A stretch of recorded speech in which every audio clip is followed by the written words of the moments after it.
thank you so much for taking the time to do this, taking the time to speak with me. So first things first, going around the room as it were. Start with you, Sam.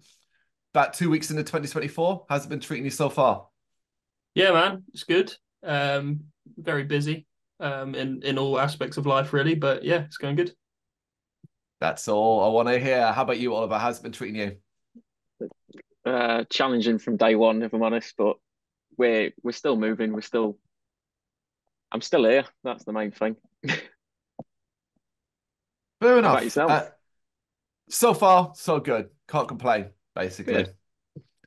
Um, Sticking with you then, Oliver, did you have any New Year's resolutions? If so, what were they? And if not, what would be one that you would do now as it relates to the throwaway scene?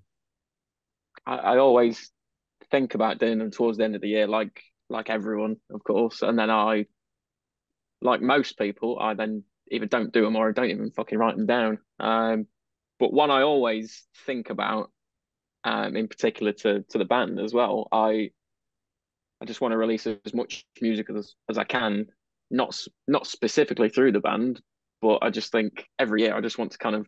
I did six last year, so I'm going to do eight. I'm going to do 10 this year. That kind of just a benchmark of where I was and where I want to be is as much of a New Year's resolution as I can sort of commit to, I guess.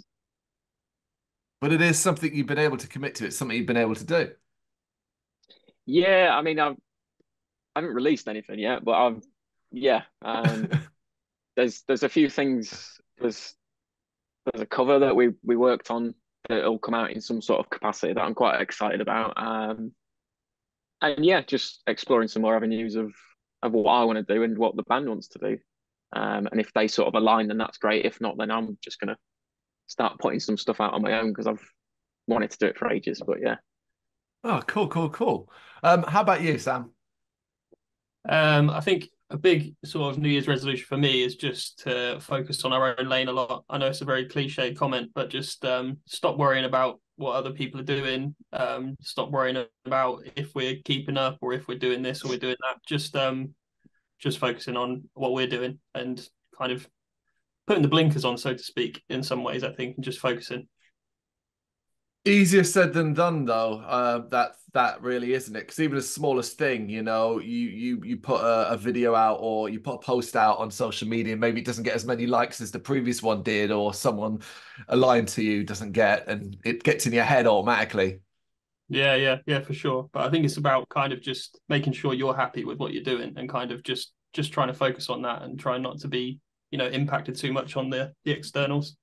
I mean, it's sort of just being mindful, isn't it, really? And like you say, stick to your own lane. You could pay attention to other people, but you can't be distracted, I think is like to sort of further what Sam was saying. Yeah. Mm. Oh, well, sticking with you, Sam, let's look a little bit back first, particularly to 2023. Are you satisfied with what you were able to accomplish last year? Yeah, I think it was ups and downs again. I think getting the EP ready for this year was always the sort of primary focus, and like I think we've achieved that to a level that we're happy with anyway.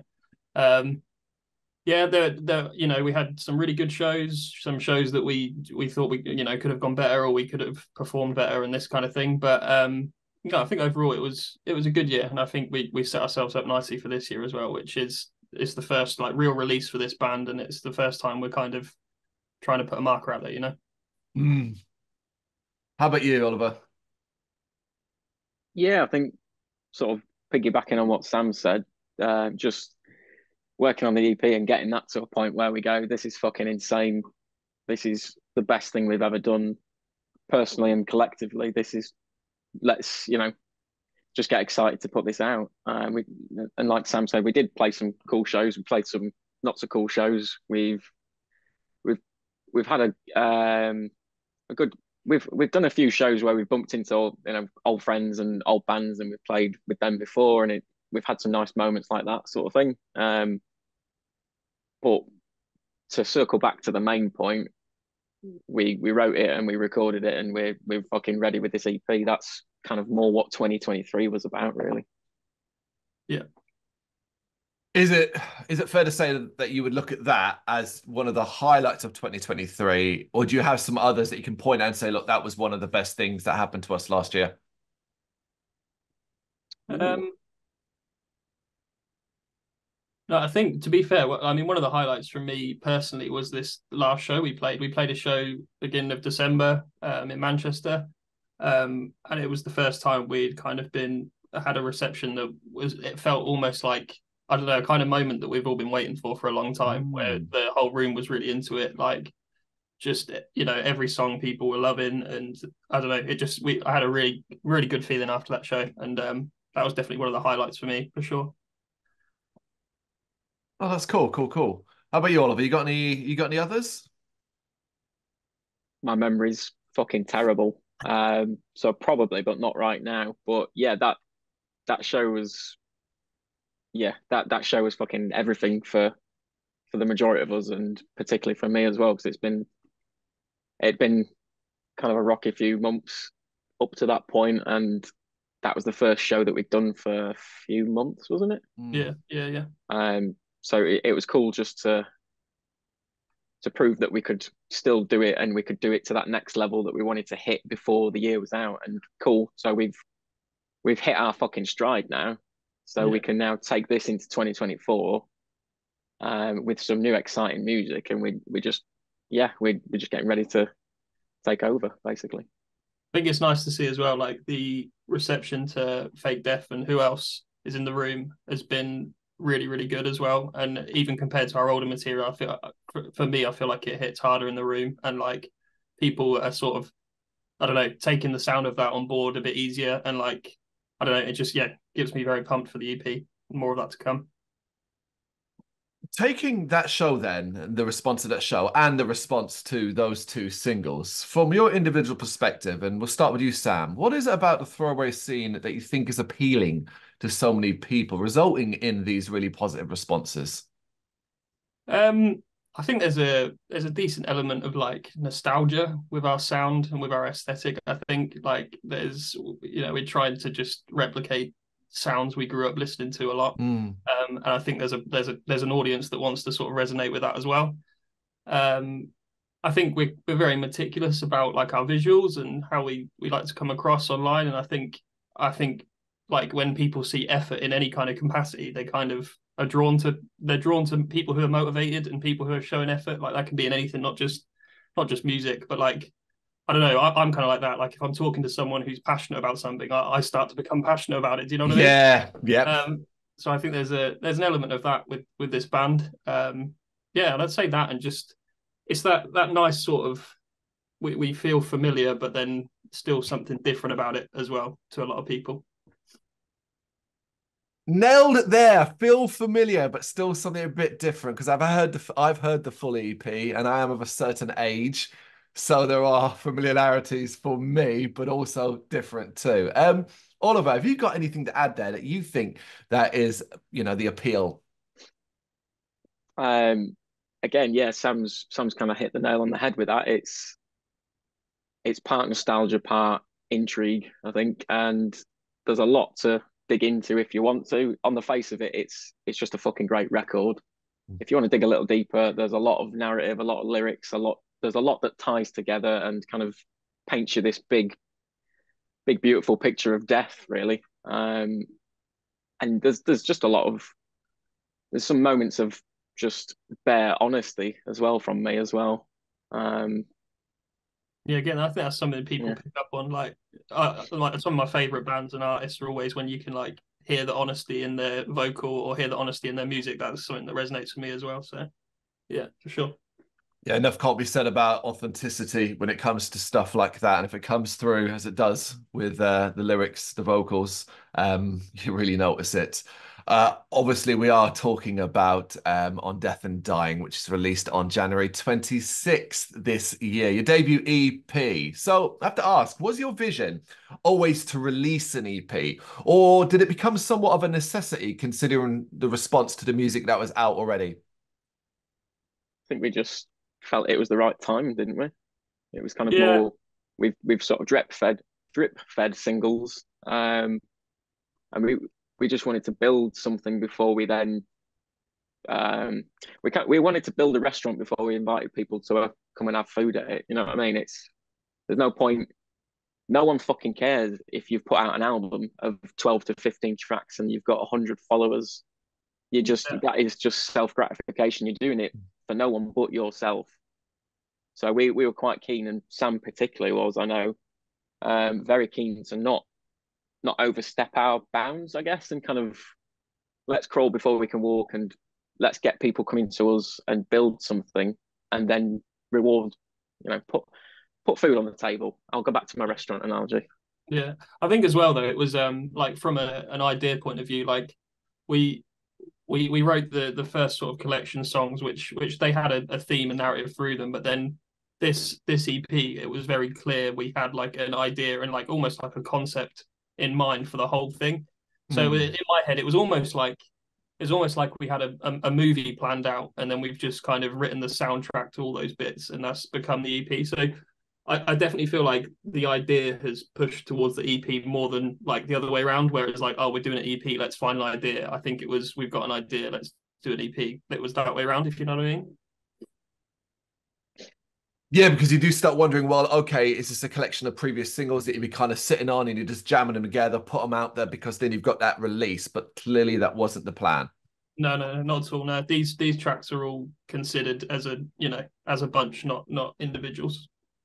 I mean, they're all bar sections and bar one of the tracks. They were all kind of written around the same time, so it's as cohesive a piece of art that we can create at the moment. Sure. Until someone gives us lots and lots of money to go and record a fucking full album. When people want us to, of course. But that'll be the day. Yes. But no, I think it's like Sam said. It's just we started putting them together and went, well, this isn't just one thing. This isn't 5 individual things. This is one bigger thing. Yeah. Did the way that music is consumed these days ever enter your mind when it came to, deciding it was going to be this many tracks on an EP? Yeah. I think it has to, doesn't it? Yeah.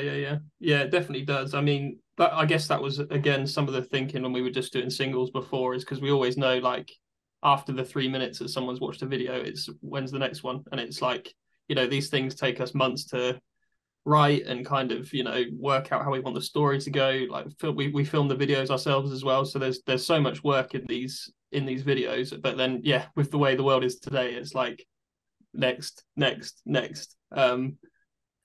So yeah, it is a tough one, but we definitely feel it was the right time that we need to put like a body of work together, not just these singles, because I feel like it's more for people to, hang their hat on, so to speak. What are you hoping is expressed through the EP? Because each track can stand alone, individually, but as an overall package, it also is cohesive. It works. You can listen to beginning to end and enjoy every part of it. But if you do just want to hear one, you can also enjoy that in itself. So what do you want to show as an overall package here? I It's a good question. And I'm dancing around some answers. Dancing around some answers in my head, and I just elbowed my dog in the face. But yeah, I think for me, it's in the title. It's on death and dying. It's a loose concept, if you like, around the 5 stages of grief and what they can mean to you, how they can affect you, what they feel like as well. There's a lot of sort of mirroring of the stage with the track, such as our last release. Who else is in the room? That's your anger stage. So we've gone for a lot more angular guitars and that kind of a bit more of an abrasive sound with it. I guess there's a sort of heavier breakdown in it, and then visually as well, we use quite a lot of red. Just as I mean, I'm wearing a red fucking shirt in the video, so all of these things kind of tie together, and some things are subtle, some things are discreet.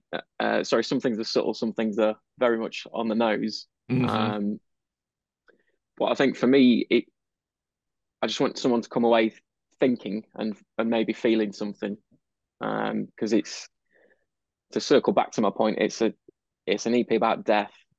We all kind of go through what we're all going to get there eventually, and we're all going to experience it secondhand with loved ones and friends and family. So just think about it, not in a depressive way. Jesus Christ, I'm digging a hole. I'm going to put my shovel down in a minute, or pass it over to Sam. Yeah, Um, yeah, and then as well, like the last track is about acceptance as well, which always sort of, you know, is a nice end to the whole thing. Like there's anger and there's there's so many elements to it, but to finish on acceptance is quite a nice sort of way to wrap it up as well. it just sort of it washes over you, doesn't it? It's literally as it says on the tin. Just accept this Yeah. track. It starts. It does what it needs to do, and you accept it for what it is. Mm. Yeah, I mean, is that as you said, the 5 stages of grief. Everybody in some way or another will go through it in their life. So yeah, anyone that can take anything away from what you're putting out here, be it the smallest thing, even if it's just enjoying the music, that's the ultimate positive.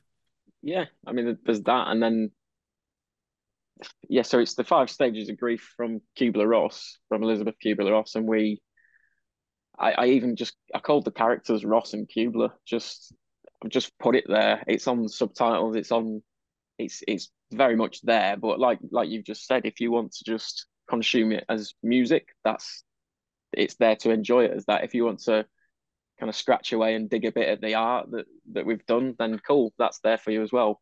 Yeah. Yeah. Well, yeah, I mean that's the other thing. If you just listen to the tracks, then there's no real connection between the Kubler-Ross narrative line and the music itself. Like you say, the music stands on its own. So yeah, there's multiple avenues for the listener there. The best way possible, a best great release is that you can have it from both angles and still enjoy it either way. Considering response to Fake Death and Who Else Is in the Room, has that made you a little bit more confident how the overall product will be received? Because both tracks have been received really well. I'd say Well, so. I mean, Yeah. yeah, I think it's definitely give me confidence because my favorite track is the next one we're about to release. So it's it's always a nice place to be in. But I can only, like I say, we can only base it off our own preference, and at the end of the day, that's all I really care about. Like as long as I think our next thing is going to be great, then I'm happy. So yeah, I'm definitely more confident than I was for sure. How about you, Oliver? Yeah, sorry, I'm going to say it's um, my favorite song as well is what we're going to drop next, and um, it's been it sounds stupid and kind of cliched when you think about it, but it's been a nice build. So we're going to drop what I think is my favorite song and the best song we've done so far, um, and I'm hoping it just kind of continues us on this trajectory. Um, I can't remember what the question was. Sorry. You nailed it. You nailed it. I love it. I love it. I love it. So yeah, it's all good. What do you make though of the genre limitations and pigeonholing that can exist? So because you're often tagged in the most basic, lazy way as emo rock. Do you think that's a fair summation of what you sound like? And more importantly, do you even care? No, Yeah, no, I don't care. There it is. it's so fucking subjective. What I think is metal, emo, post rock, post something is possibly the same as what you're thinking, or it could be I could be on the wrong street in the wrong city altogether. Yeah, It's such a yes. There are these sort of little boxes that we've said. Oh well, if it's got heavy guitars and double kick, then it probably goes in the metal box. But if I if I like it, I like it. If I don't, I don't. It doesn't come down to the genre of it. So for me, it is superfluous. It's just one of those labels that we feel like we should attach, but ultimately we don't give a shit. If you think that we're one thing or another, I'm not bothered. If you like us, that's more important. but yeah, and I mean, if you listen to emo rock from like the early 2000s to even the late 2000s, it's so different. So like, I think Hmm. the meaning of emo rock changes within each era anyway. I mean, it sort of feels a bit more like punk, I guess. Like it's more of a mindset than a genre. Sometimes it's Yeah, we're an emo band because it's emotive music for yeah. me. I Like mean, the other if thing, you like want to call us that, then yeah, do it for that reason, not because we're playing guitars and because of that drum beat. Do you know what I mean? It's Mm. more to than that. There is more to it than that. Sorry. Yeah, I also love that the all encapsulating alternative tag is another one that gets attached to as well, because that's an easy thing to narrow down, of course. 100%. Talk to me about some of the positives you've experienced from being part of the UK rock and metal scene in general. Because we can be quite insular, but there's also a wide variety of young and up-and-coming bands out there. Um, I think Yeah, haven't he? there's sort of a sense of, I suppose, like a little community starting Mm. to reform, like it used to be when, well, I guess when we're all sort of a bit younger, playing in bands, playing at your local. You would go down just because there was a band on. It wasn't so much who is it and what are they following like and how many monthlies have they got. It was just organic, if you like. It, you were just turning up because you wanted to go and see something. Um, and there sort of feels like we might be on the cusp of that coming back, particularly from like, the first show we did with Static Dress. That was really really nice to see because in our previous band we'd been told the UK's dead and Mm. no one really tours there anymore. It's all about mainland. So we'd kind of eaten that and digested it, and that was sort of how my mindset was for a couple of years at least. And then when we started this project, we went, oh shit, there is actually this scene that in the UK that we've not really been tapping into before. Um, and yeah, there's some great bands that are sort of trying to further that and build stuff like Love Is Noise have sort of done this community thing that they're sort of building. I don't know.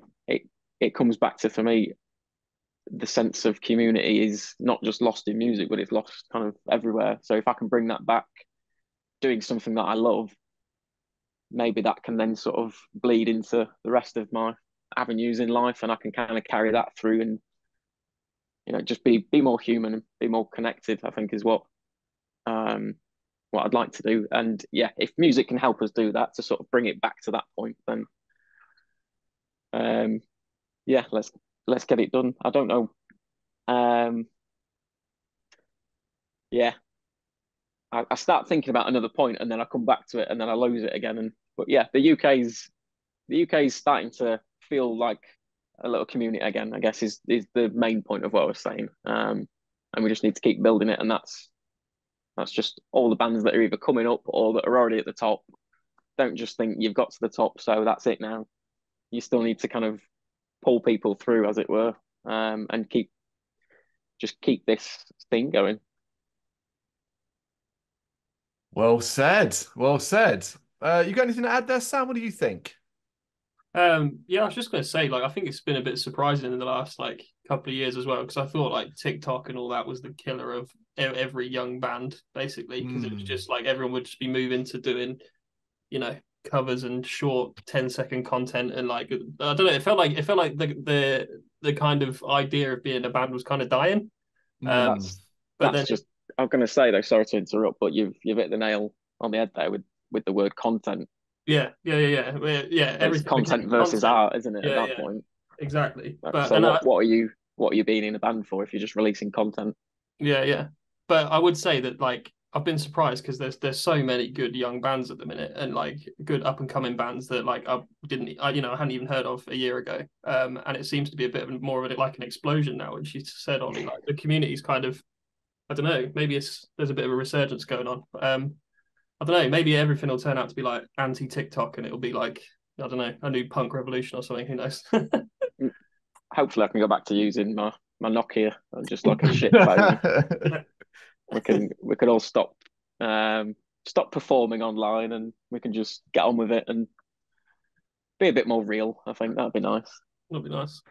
Well, I'm glad you brought this up then, because I have to ask about that side of things and the modding expectations of being a band, always online, having to put out content constantly, your success measured in likes and follows. How do you, as a group, handle that mentality, that mindset? Yeah, it's very hard not to sound like, I don't know, sound stupid either way, really. Because like we can pretend you don't care, but everyone cares. Like everyone does care about it, and it's just you're just lying if you say you don't. But that again, that came into the New Year's resolution thing at the start of the year. Like I used to beat myself up about like the attention we would get. Like, would this person be liking it? Would we be on this person's radar and that kind of thing? But I've sort of found like just keep doing like the thing that you do and what you do well. Just stick at that, because I feel like people just kind of pick up on that, and like the likes come, like the attention comes. It's fine. Just make sure you're happy in what you're doing, and like do the best you can do at what you can. Like if you're trying to start basing it around how many likes and follows you're going to get, you get yourself down a hole, and you'll end up losing sight of what you're doing in the first place, which is why people are liking and following you. So yeah, it is a tough one. I think that's again to sort of go back to Carl's point from earlier. It's authenticity. Yeah. Like that's in a nutshell. If you're chasing likes and chasing the stats and the numbers, which I'm not going to lie, I'm guilty of doing that sometimes. But I feel like there's a part of me that needs to just look I just need to see more of a performance indicator, I guess. Because Yeah. ultimately, when we started this, we both said this is just for us. We'll put stuff out there that we like. We'll stay true to what we want to do, and we'll do what we want to do when we want to do it. But then it's so fucking easy to just get pulled into numbers and stats and sort of go, oh, we've gained this on last month's numbers and da da da da, and then I'm thinking about stats and data instead of music. So Yeah. Yeah, and it's just another distraction, isn't it? Really. it's the other thing as well, is like I don't want to do anything that I wouldn't have wanted to do only because of the stats, because I don't want to look back in like 5 years if we're onto our album then or whatever we're doing and just be cringing at the stuff we put out years ago for the wrong reasons. Like I never want to be doing that. So like I'm always hyper conscious about the stuff we put out and making sure we do it with the right reasons and right meaning behind it. Yeah. And the thing is, it's all nice and lovely to have, say, 10,000 likes on whatever social media platform you choose. But if that still results in there only being 10 people in a room when you play live, does it really matter? Yeah, for sure. For sure. That is the biggest thing. Like, yeah, with the high points last year, that show and seeing a room actually enjoy our music and get into it gave me a lot more pleasure than any amount of likes I've seen on a post. You know what I mean? Only one of them's getting you money as well. However many streams you did in Spotify to get money isn't really going to apply. Well, yeah, fractions of pence, but yeah.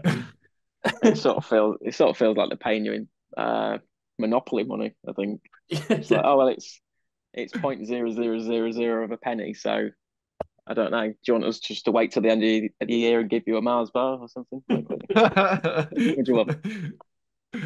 Well, speaking directly to listeners, what would you ask they do to help support your music, support you as we move forward into 2024? Please come to a show would be my beg.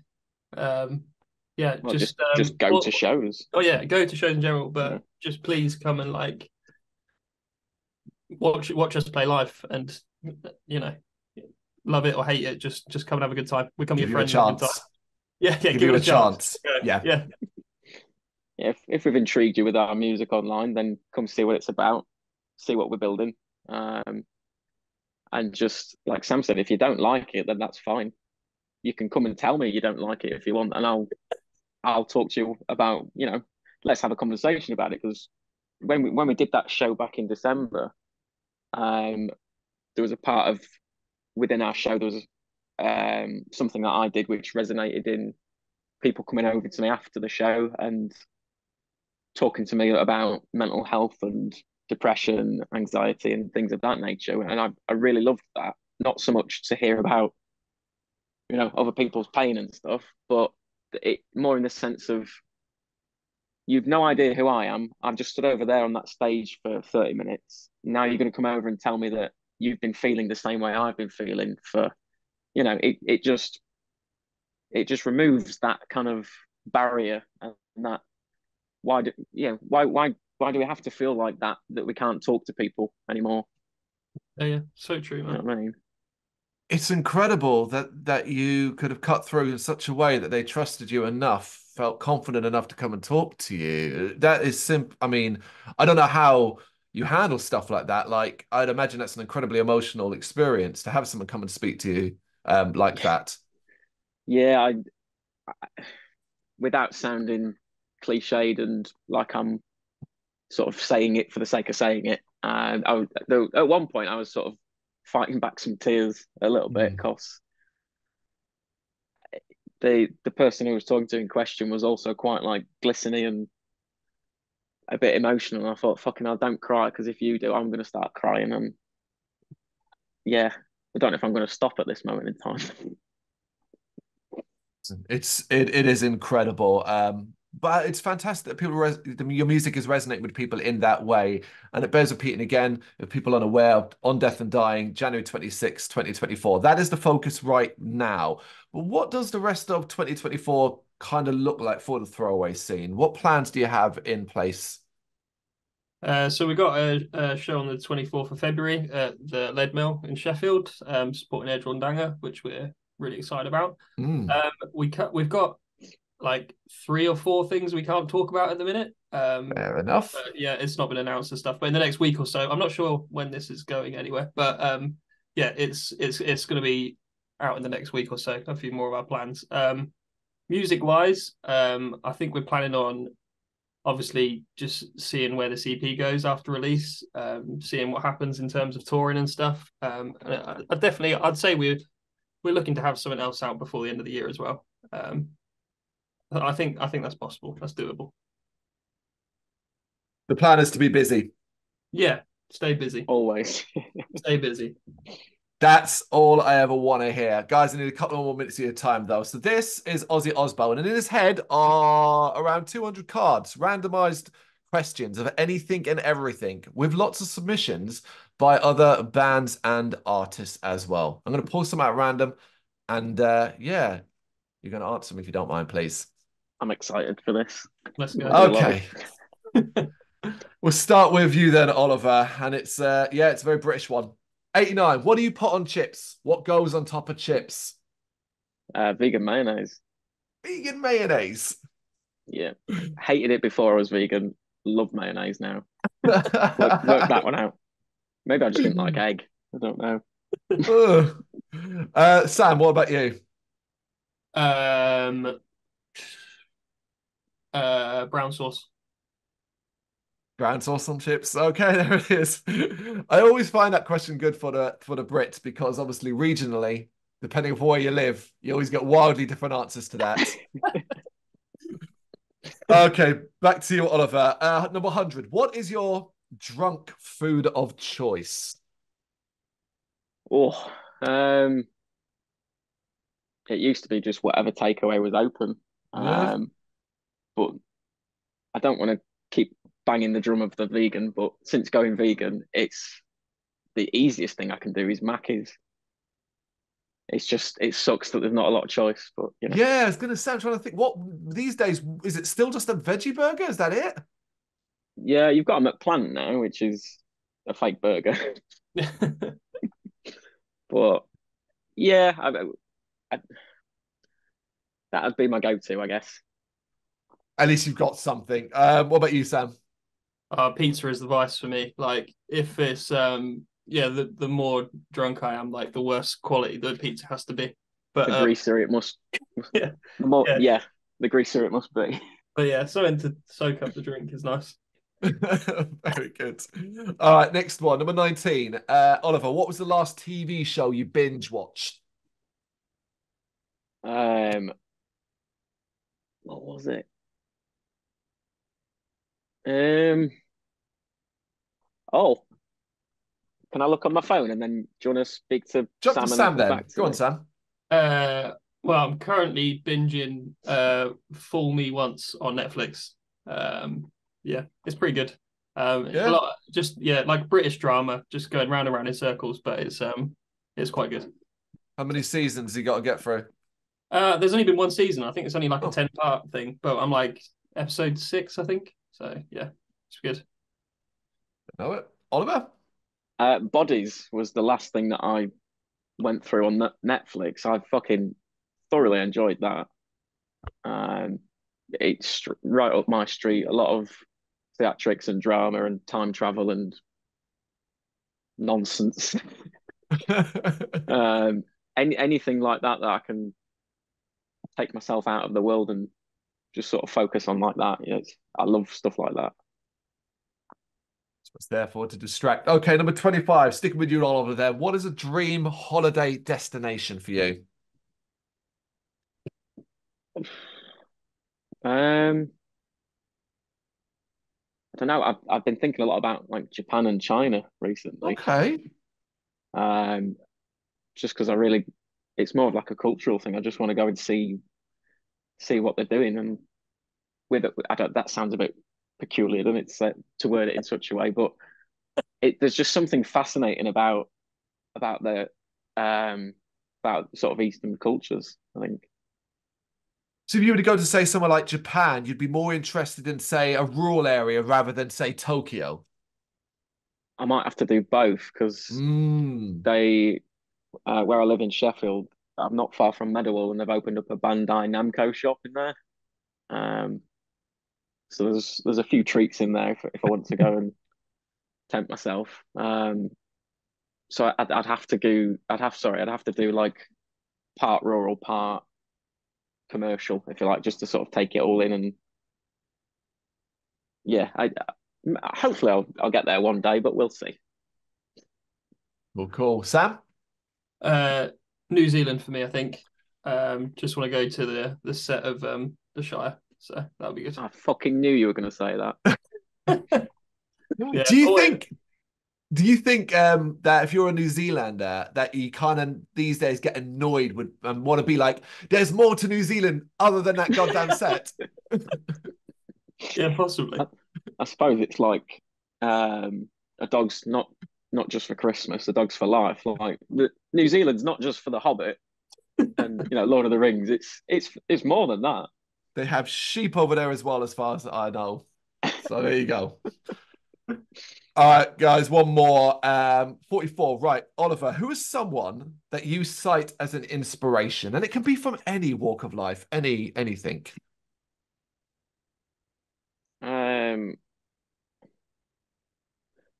I think musically, Anthony Green's kind of always been, I don't want to say idol because that puts him on a bit of a pedestal, but he's sort of looking down on his plinth at me, sort of thing. But yeah, if I sort of split it into from a musical and slightly personal standpoint, it would be Anthony Green. And then just personally, I'm starting to, becoming a parent made me realize and respect what my parents had done for me a lot more. And it would be split between Anthony Green and my mum and dad.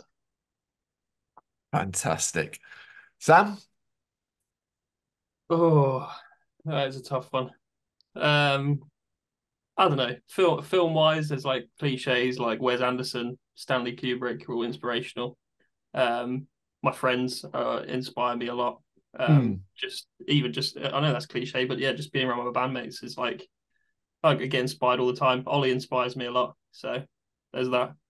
Yeah, that's it really. I can't think of anyone that like inspires me too much. It's more like, I don't know, places and things inspire me more. You can just leave it at me if you want. That's fine. Go with that. Ollie inspires me. Absolutely. If you want to hear some of that inspiration, you can with the debut EP On Death and Dying, January 26, 2024. Guys, thank you so much for taking the time to do this. I really appreciate it, and best of luck for the release and, well, what 2024 holds for you. Thanks, Carl. Thanks for having us, man. Thanks, man. It's been an absolute pleasure to chat to you, Carl. Thank you very much for watching. If you'd like to see more content like this, please consider hitting the subscribe button. It is gratefully appreciated. You can find us over at gbhbl.com, our full website where reviews, news and so much more goes up daily. We're also on all social media platforms: Facebook, Instagram, Twitter, Threads, at GBHBL. Just search for GBHBL and you will find us out there. We also have merchandise on sale. You can access the shop via the website.